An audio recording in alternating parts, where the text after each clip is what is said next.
JEE या NEET का preparation सिर्फ बुक्स या फिर फॉर्मूला या फिर कंटेंट के ऊपर मास्टरी कर लेना नहीं है। ये एक इमोशनल जर्नी है, एक साइलेंट वॉर है जो कि हर एक प्रिपेयरिंग स्टूडेंट अपने जर्नी के दौरान लड़ता है। मतलब हम लोग जो है वो आसपास की सोसाइटी में ऐसा बना हुआ है कि हम लोग सिर्फ बुक्स फॉर्मूला या फिर ऐसा सोचते हैं कि सब्जेक्ट के ऊपर मास्टरी कर लिया जाए ढंग से तो रिजल्ट हो जाएगा, सिलेक्शन हो जाएगा। लेकिन एक्चुअली में ऐसा होता नहीं है। जब आप प्रिपरेशन कर रहे होते हैं तो आप बहुत सारे इमोशनल चीजों को लेकर के स्टक कर जाते हैं, जैसे कि पीयर प्रेशर है, पेरेंट का प्रेशर है, ज्यादा ओवर थिंकिंग कर रहे हैं, आप मेहनत करने की इच्छा नहीं हो रही है, मन लग रहा है, उदास हो गए हैं, एफर्ट लगाने में दिक्कत हो रही है।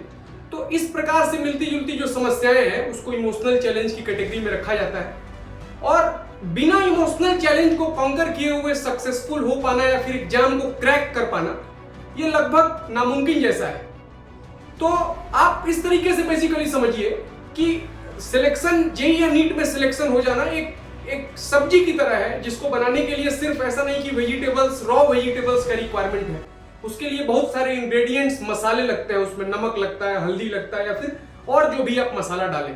उसी तरीके से जब आप प्रिपरेशन कर रहे होते हैं तो बुक्स, फॉर्मूला या फिर कंटेंट, इसके ऊपर तो बहुत ढेरों सारे मटेरियल अवेलेबल है, बट और एक पार्ट है जिसको इमोशनल सब सेक्शन में रखा गया है। उस पे अगर आपने मास्टरी नहीं की, उसको अगर आपने रेक्टिफाई नहीं किया उन चैलेंजेस को, तो उस चक्कर में बहुत सारे पोटेंशियल स्टूडेंट्स, बहुत सारे टैलेंटेड स्टूडेंट्स जिनका रिजल्ट हो जाना चाहिए था, मतलब जितना वो अच्छा कर सकते थे उतना वो अच्छा नहीं कर पाते। तो बहुत इंपॉर्टेंट है ये इमोशनल चैलेंजेस के ऊपर डिस्कशन करना या फिर इस पे जो चैलेंजेस हम लोग फेस करते हैं उनको प्रॉपर मेथड के थ्रू उनको रेक्टिफाई करना। तो मैंने एक बहुत ही शानदार प्लेलिस्ट बनाया है जिसमें कि अलग अलग इमोशनल चैलेंजेस को मैंने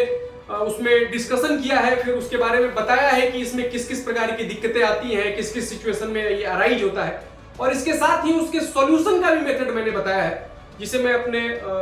इंस्टाग्राम या फिर यूट्यूब पे अपलोड कर दूंगा, जहां पे आप उसको देख करके इमोशनल चैलेंजेस एटलीस्ट होते क्या हैं इनके बारे में एक आपको आइडिया जनरेट हो जाएगा।